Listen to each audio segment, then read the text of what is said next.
again today.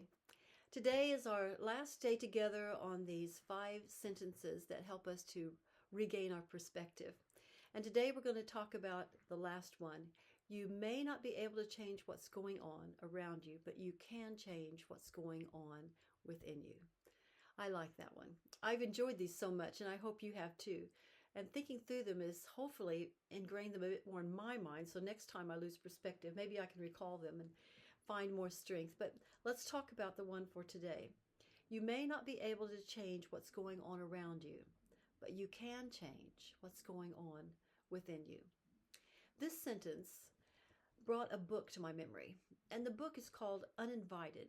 The author is Lysa TerKeurst, and I'm going to take time to read you some portions from her book because I found it so helpful when it comes to changing what's going on within. You know, sometimes we land in places that make us feel uncomfortable or awkward, and our mind just goes on overload. Our emotions cause us to want to run in fear. We can just kind of like lose self-control sometimes over the situations that we find ourselves in. And that's what she's writing about here. So here's what she says. I wished the small room would open up and swallow me whole.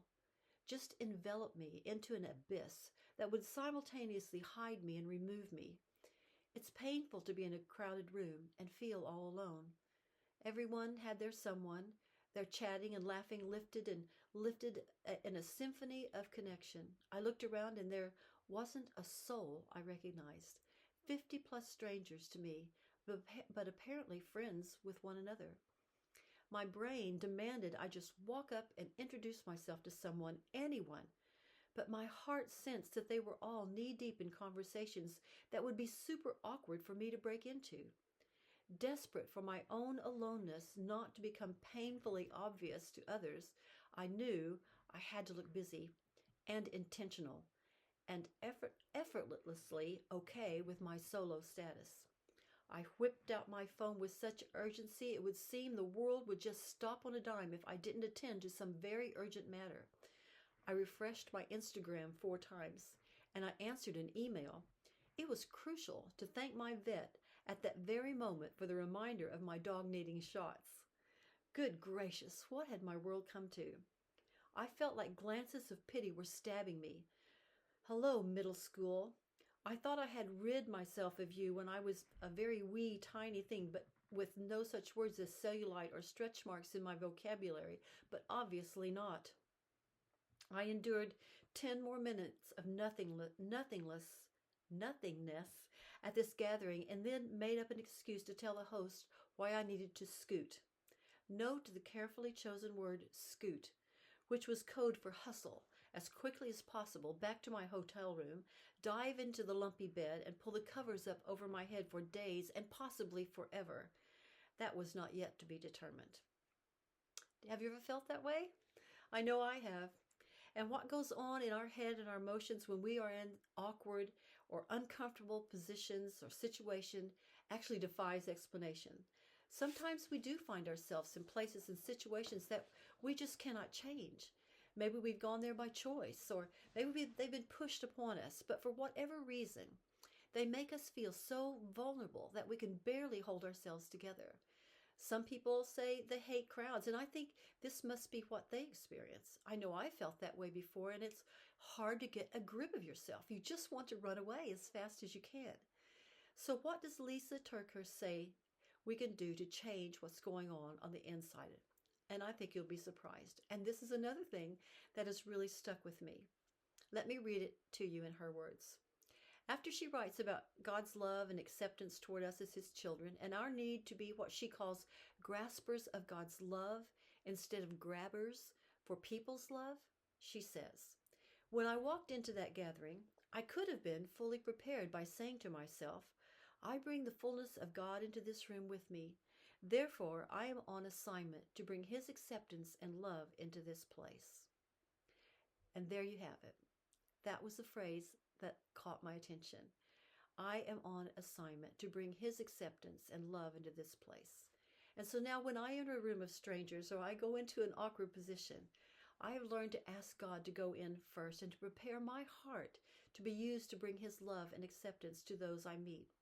And if I fail to do that, my emotions, loneliness, fear, it all takes over. I feel awkward and want to run away. But when I pause long enough to send God in first, He prepares the way for me, and I'm less self-focused and more God-purposed.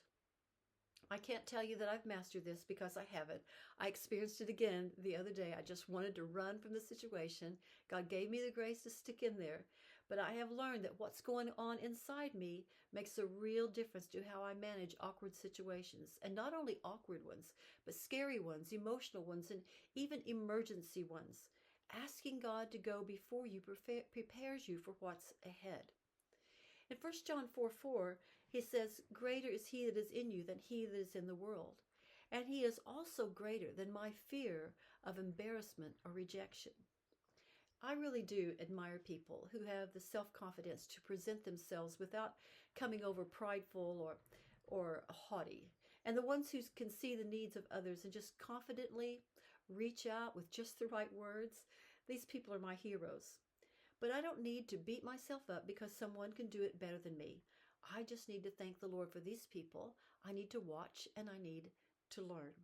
So when I face a situation that I cannot change, I try to put my pride and fear aside so I can yield my spirit to God and let Him empower me to have the right words and the right actions for the benefit of others, not for myself. I invite Him to go into the room first, and then I feel much safer. That will change your perspective. So we've finished now 5 sentences on changing our perspective. The first one is, whatever you give power to has power over you. And the second one is, of course it's hard. You're learning a new skill, so be patient with yourself. The third one is, your reaction is your choice. You get to choose how you react. The fourth one is, let today be today and tomorrow be tomorrow.